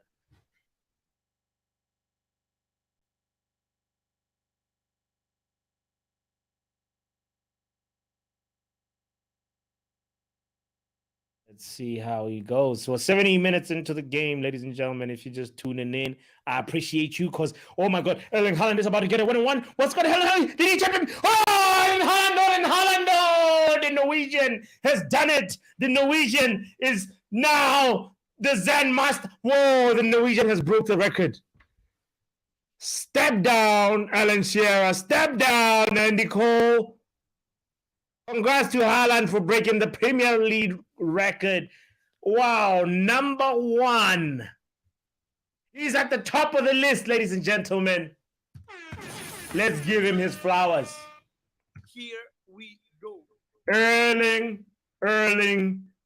I think his name is Brut, B-R-A-U-T, whatever his middle name is. Erling Haaland, you deserve your accolades.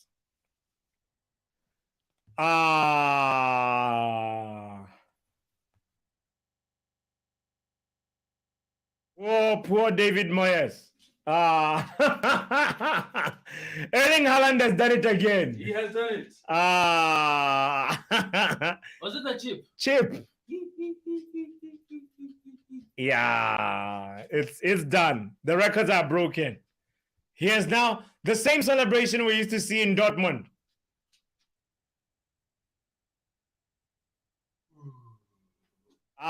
He's now relieved. Yeah, he's now relieved, brother. He's done it. Wow.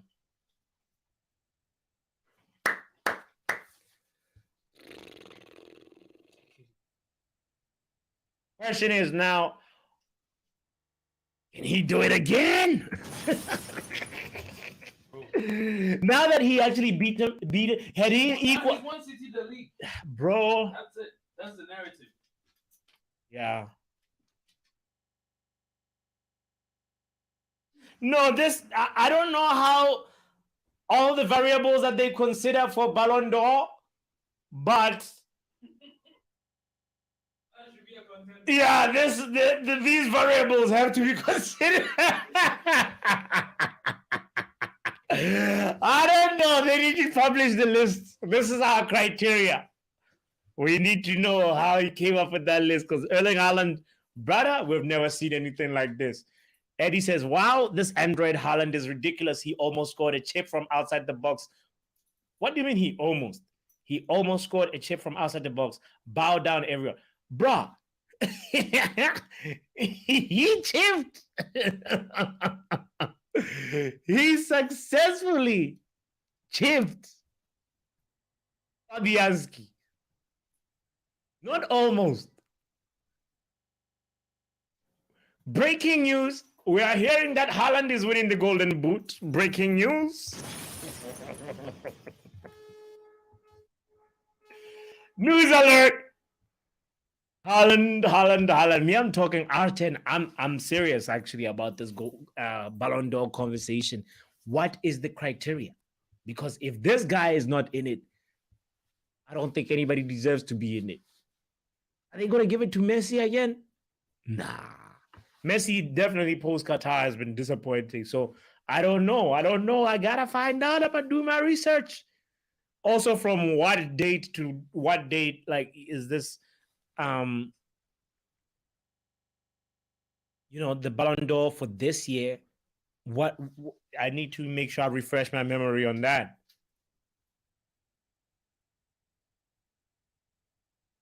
Look at this guy. Look at this guy with this chip. Erling Haaland. Audacious chip over Fabianski to claim, to break the record. Wow. Ole Gunnar Solskjaer, why didn't you get us this guy? Why? You should have taken a pay cut, man. Didn't you coach him?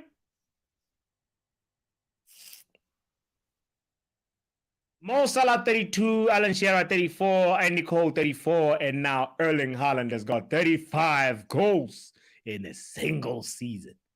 Mind you, them other guys, they had extra games.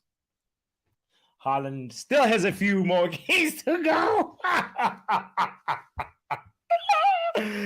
Ooh-wee, mamma mia, what? Who said we were going to miss Ronaldo and Messi? Who? Erling Haaland is yet to play is yet to play Leeds United again, Like the Leeds have to come visit him at the Etihad. Brentford have to face Erling Haaland.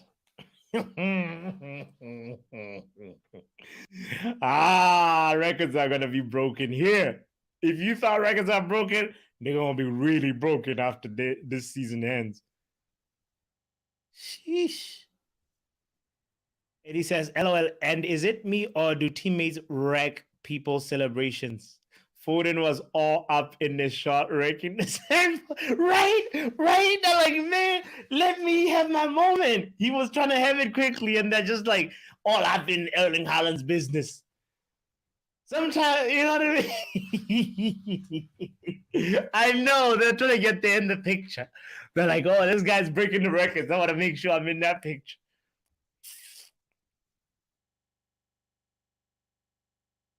Nathan Ake is coming off. For me, Nathan Ake has had an excellent game, by the way. He's somebody that's just like surprised me, and I respect to him as well. Kanji coming on. And so it's Phil Foden. But wow. Respect.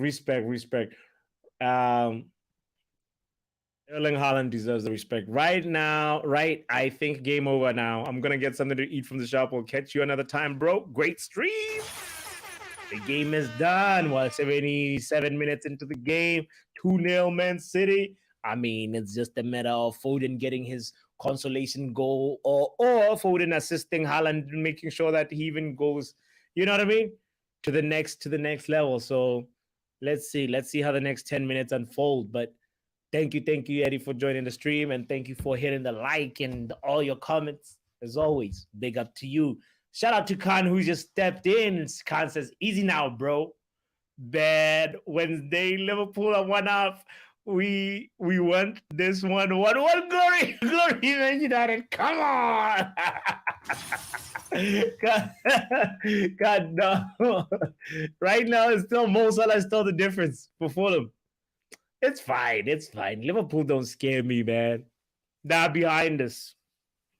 They are behind us. It's fine. But I know a 1-1 would be really good, right? A 1-1 would make it the perfect day. Arsenal tears and Liverpool tears.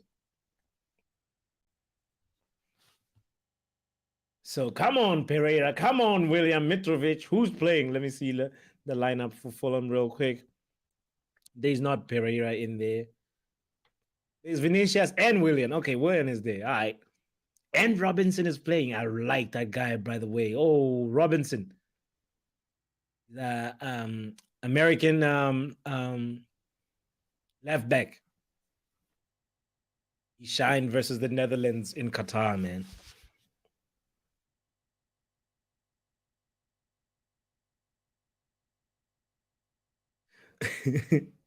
Shout out to you, Khan. And everybody, too, that just joined in. Make sure you hit the like button. By the way, I appreciate you and your energy. I want to make sure you also have a great rest of your week. It's Happy Hump Day. Hope you got somebody to hump. I hope that's not humping you, at least, if that's not. And, you know, yeah, man, I was just saying it's just one of those things where we just gotta spread love and just appreciate the little moments of calm that we have, because lots of things been happening to a lot of people that I know. So I'll just say right now, take every day as it comes. You know what I'm saying?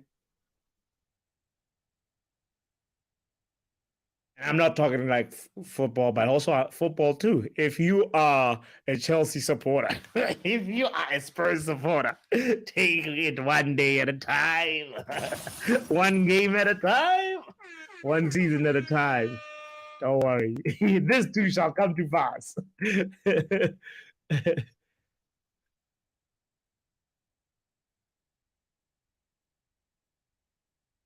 Oh, Haaland is about to let his hair down.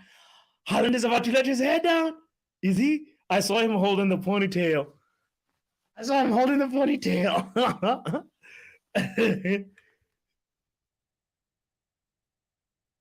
Oh no, his hair is still there. It's still intact. You know, when he lets his head down, he's like going on beast mode.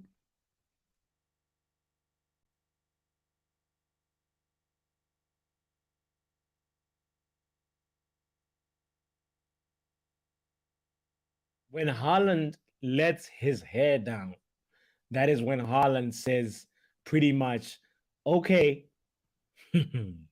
fine, I'll do it myself. Let me remove the comment and make sure you see that again one more time. When Haaland removes the ponytail, that is the moment when Haaland says, fine, I'll do it myself.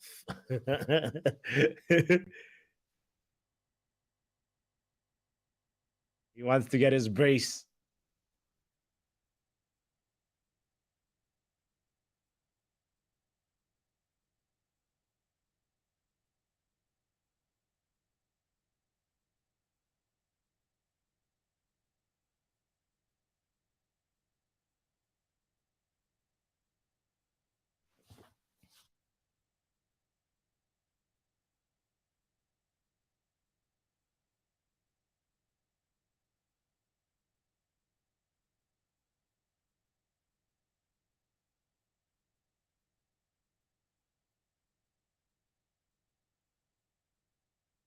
Thank you. I see some people tuned in on Twitch. I appreciate y'all. I appreciate y'all so much. We also got a Facebook page. It's called Football Power Hour. Make sure you support it as well. You know, connect with me on all platforms. Let's connect even on Twitter, man.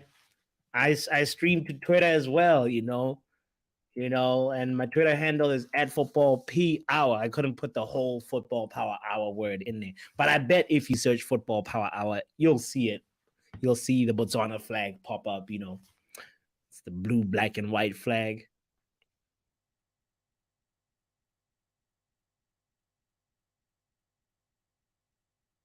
So make sure you support the homie on the journey.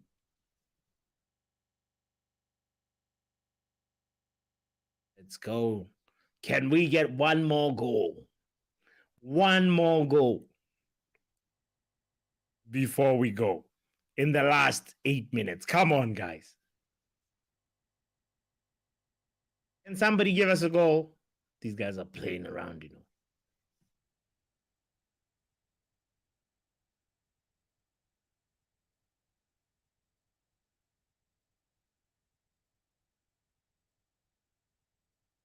Oof.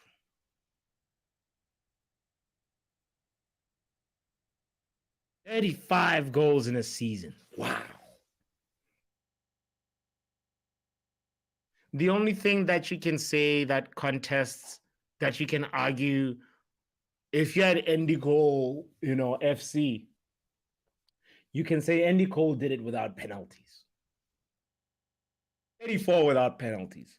How many of those 35 that Haaland took were penalties? If you want to get to the, you know, crux of it, you know.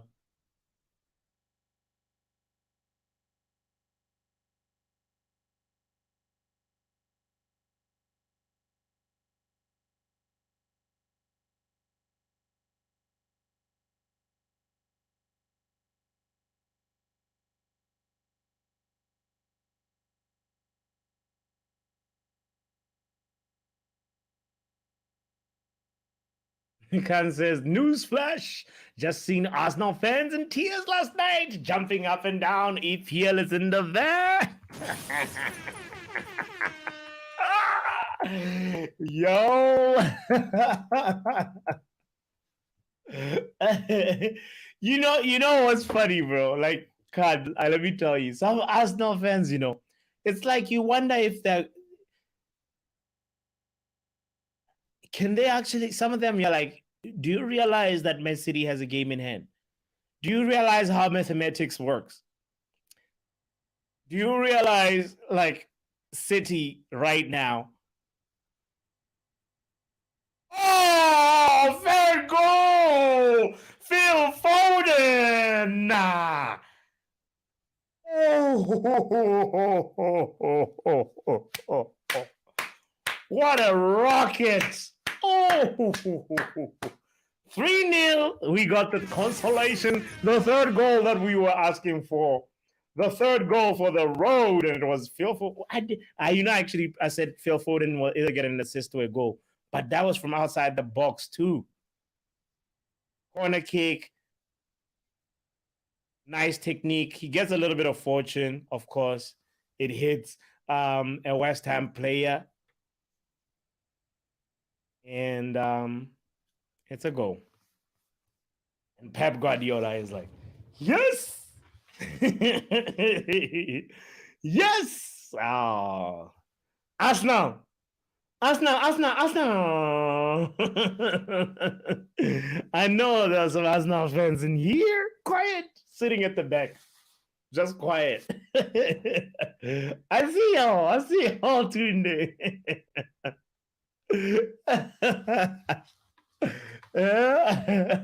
It's all good. Just hit the like button. It's all good. You'll have next season. Stop crying. Just invest well.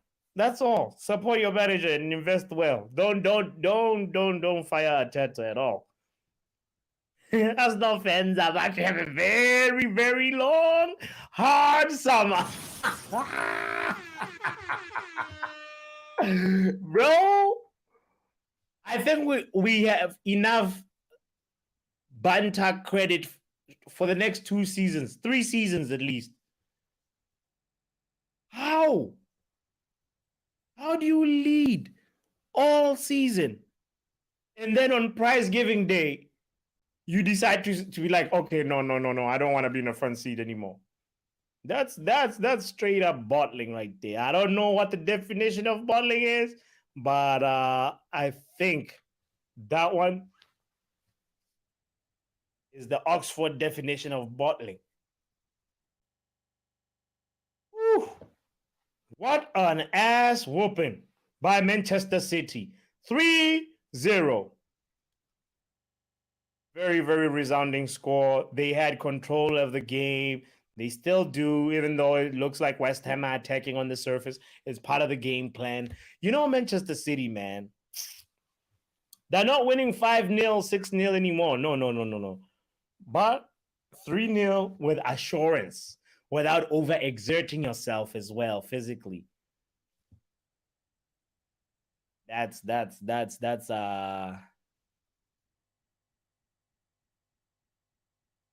key. Wow. It's safe. Khan, we can safely crown Manchester City the champions. That's why we are here. Say, us now. How does it feel? Huh? Here's the microphone. Just let us know. How does it feel?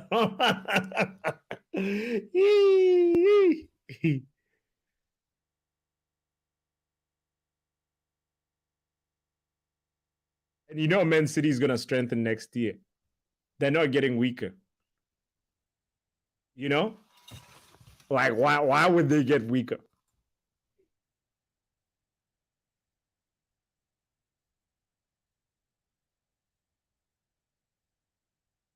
About to be, my goodness.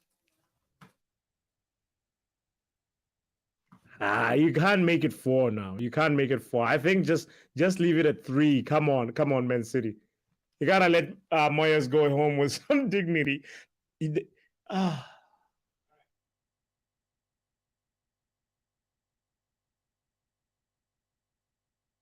What about a minute away, ladies and gentlemen? I don't think even the referee's gonna want to add time. He's like, yo.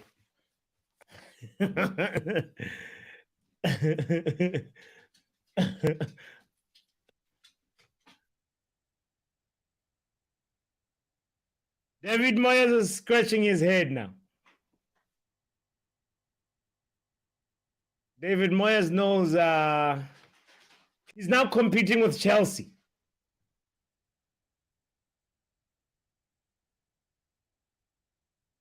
Champion, how many points do you need to be safe? 40? 1 point. Okay. We just need 1 draw and we're good. All right. And David Moyes now, he's on 34 points. Yeah, he needs more than a miracle. He needs 2. Moyes. 2 wins. We're about to see Calvin Phillips come in for Rodri. My goodness, Rodri. Great performance by Rodri as well. He's been so stellar and solid for Manchester City in the middle. He hit the post in the first half. We saw that very, very good chance. He could have been the player that made the difference in the first half. But you know what? He's like one of those, he's the cement. He's the glue to this team, this Man City team. And same job that Casemiro does for Man United, Rodri does, and he does it so well. Nothing beats that goal that he scored versus Bayern in the first leg. On his left foot, his weaker foot. Rodri.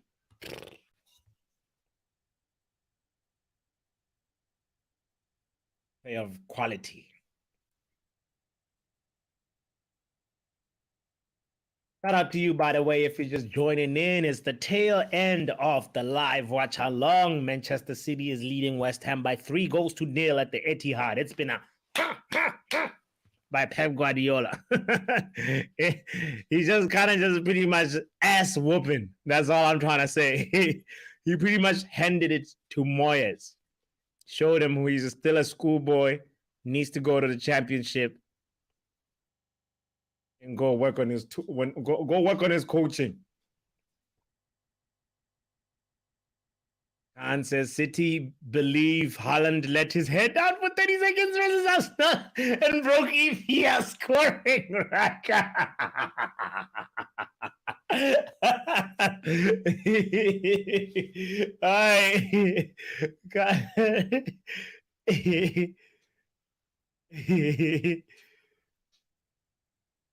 You know what, God? When Haaland is sleeping, somebody just gotta cut the hair, you know. Oh, wow. They nearly scored again. Phil Foden nearly scored again. When Haaland is sleeping, they have to, like that story in the Bible. Samson. This guy, Samson, who had his a lot of strength in his hair, you know. And if you cut his hair, you pretty much cut his strength. And I'm wondering if it's just the same with Haaland. Imagine a bald, imagine a bald-headed looking Erling Haaland. Or if he had like Bernardo Silva's hair, you know, Bernardo Silva's haircut. Do you think he'll still be effective? I doubt it. And the game is done. The referee does not want to add any time. He's like, let's go home. Let's go home. Khan says, when Chelsea play, no threat. When Arsenal play, no threat. You know? I'm scared of this Manchester City team, you know, Khan. I have to just tell you the truth, man. I have to just tell you, just confide in you real quick and be like, bro, part of why I was doing this watch along was to be able to even get a closer look at how Manchester City is doing now, because we're about to play them soon, you know. And this team does not look like it's stopping anytime soon. Arsenal, no, they have to stay perfect for them to stand a chance. But Man City also really pretty much have the title in their hands. Thanks to the Norwegian robot, the Norwegian Viking that they have called Erling Haaland. And my goodness, what an annihilation for West Ham and David Moyes. You know, I believe, let's see, West Ham have pretty much, how many more games do they have to go? West Ham are also facing David Moyes might get sacked tomorrow. Not that like they were expecting to beat City at the Etihad, but if they play United and lose against United, they pretty much have the game versus Brentford and versus Leeds. They have 3 games to save themselves, because they're pretty much going to lose against United. Let's be honest. This is going to be a good test. Man United is going to be playing a team that just played Man City. We'll be able to see exactly where we are. If West Ham give us a very, very good fight, I'm going to be so worried for that FA Cup final. But at the end of the day, it's one of those rare situations, right? It's like West Ham is our fighter, our punching bag for FA Cup final, and Man City's punching bag. They're like, let me get in shape, and then go play this FA Cup final. I mean, go face Real Madrid first. But Man United also have to go through the West Ham rite of passage, which is going to be very interesting on May 7th. I hope you'll be there to join me for that watch along. Make sure you do not miss it, because one thing we have to give respect to West Ham for, though, they're still one of the 2 teams that are still competing in Europe. So maybe that's why David Moyes hasn't lost his job, you know, because of how far he's gone in the Europa Conference League. And he's playing Alkmaar next, right after he plays United. So he's got some big decisions to make too. Like, he plays United, and then 3 days later, pretty much, that's when he plays the first leg of this Europa Conference League semifinal. And boy, don't West Ham need a little bit of something to salvage this season. I'm sure if they get the Europa Conference League Cup and also survive, they will look back at the season and say, "Woo, we barely survived, but it was like good. It was a good season, you know." And if they get relegated and win the Conference League, that's bittersweet. That's just bittersweet. It sucks to put yourself in West Ham's fortunes right now, to just be like, you need to make sure you have something to look back on this season, because if you are relegated, that's gonna really hurt. And I don't think West Ham has been relegated in a long time, you know. But anyway, and that is the story of West Ham and David Moyes. They are sitting right now at the 15th position on 34 points. Ahead of them is Wolves. Let me actually just quickly just share this table real quick. So before we close the stream, I appreciate the comments. I'll get to the comments in a second, but I just want to just quickly just let's look at how the bottom is looking. All right, this is the top. We at the top 4 position at the moment with 32 games. We're chilling. 32 games, 63 points. We win our next game. We go above Newcastle, and we're back to our rightful 3rd position for this season. We don't need to worry about these guys at all. They've played 34. We have 2 games in hand. We're chilling. Man United is okay. People that are not okay is these guys right here, the London Cowboys. Look at that. If they're not careful, Wolves can pass them. Head West Ham. Oh my goodness. West Ham just needs 2 wins to get past Chelsea. So this is going to be interesting. And this fight at the bottom too is just another crazy merry-go-round. When we talked about the merry-go-round in the Serie A for the top 3 positions, it's just crazy. Look at Haaland getting the lap of honor. Oh my goodness. They are honoring him. The Norwegian is getting all the accolades. He deserves it. We cannot hate on that. He deserves it. Passing Alan Shearer and Andy Cole is no easy task, my friend. But anyway, to wrap up this, Southampton, Everton, Nottingham Forest. It's not looking good. Definitely Southampton are gone. Everton most likely gone. So it's between Nottingham Forest, Leeds, and Leicester City for that 3rd position right here. And I have a strange feeling that Big Sam is going to get Leeds fighting again. So it's Leicester City or Nottingham Forest. I don't know. What do you think? Who do you think is going to get relegated? Let me just go ahead and just look at the final comments. Khan says, whenever Chelsea play, no threat. Okay, that's what you were saying when Chelsea played, no threat detected. No. Yeah, no, Chelsea is just a punching bag. Watch Chelsea become prime Barcelona when they come to Old Trafford. Bro, please don't say that. Don't joke like that, Arteta, because you know these things can happen, you know. Yeah, you're right. We still have to play them. We still have to show them who's the boss. Khan says, I really think if Arsenal lose EPL, Arsenal fans will need psychologists to this. They're gonna need to see therapists, psychologists. They're gonna need to sit down and bro. It's the thing about it. It's like this, you know. I grew up, Khan. Let me confess to you guys real quick, right? Where I was born, it was a village, you know. And whenever people in a village talk and tell you something, you have to listen. That's how I was taught. When I was growing up, that's how I was taught. You have to listen. People have been saying, Arsenal, you're coming down. Arsenal, at some point you have to be like, hold on, am I crazy or is the world crazy? You know, everybody knew this except Arsenal fans. You have, of course, in life, you can live your life based on other people's opinions. but you have to take them into account. You know what I mean? It's like a little bit of a balance. If everybody's telling you, can't, this is not good for you. She's not good for you.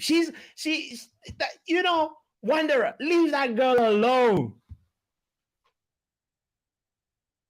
You have to listen and try and do your homework and say, why? What's going on? Am I not reading the room? Why is the room the way it is? With Arsenal friends, I'm friends with them, but like the you know what the commonality is? You can do horoscopes. Horoscopes, how with stars, how they have people attributes. You'd be like, these guys, the cancers are like this, or the whatever, they're like this. With Arsenal fans, you could almost do the same with football clubs. And with Arsenal fans, you can say delusion. Delusion is a key word that connects a lot of Arsenal fans together. And I'll end the stream on that. Wanderers City. We love it. Today we are blue. Today we feel Manchester. West Ham are going to stay up, says Wanderer. Yo, if West Ham stay up, I'll be happy. Oslo, G. Is that where you at? Or you're saying also, G? Are you in Oslo or you're saying also? Wanderer, I thought you were in the UK last time I checked, but maybe you just misspelled also. As long as Forest are relegated and Wolves stay up, I'm happy. Yeah, I know you're a Wolves fan. And I really, really think with Lopetegi, you are good. You're good. You've got a good manager over there that is definitely gonna make sure you to not only stay up, but you become a tough proposition next season. I have a lot of faith in Wolves. Well, as I said, 1 goal margin FC, very tough to beat. That's what comes to mind when I think of Wolves, and I just know it's not gonna be a high scoring game. That's all. I respect the resilience that they have, barring that Brighton game aside, Wanderer. We'll talk about that at a different time. Anyway, thank you all for making today's stream so special. R10 says Arsenal delusions of grandeur. Bro, they have delusion. Shout out to Wanderer, shout out to Bobby, shout out to Valetsu, first time commenting from Twitch. I appreciate your comment. And also for following the page. I appreciate you, Valetsu21.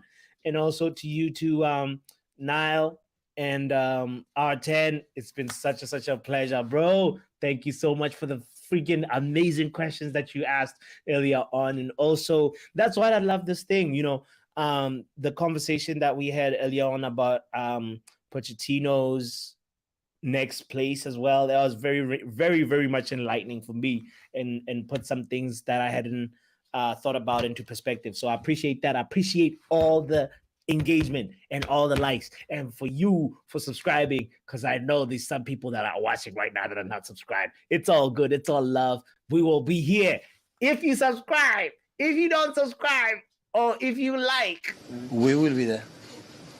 We'll be there.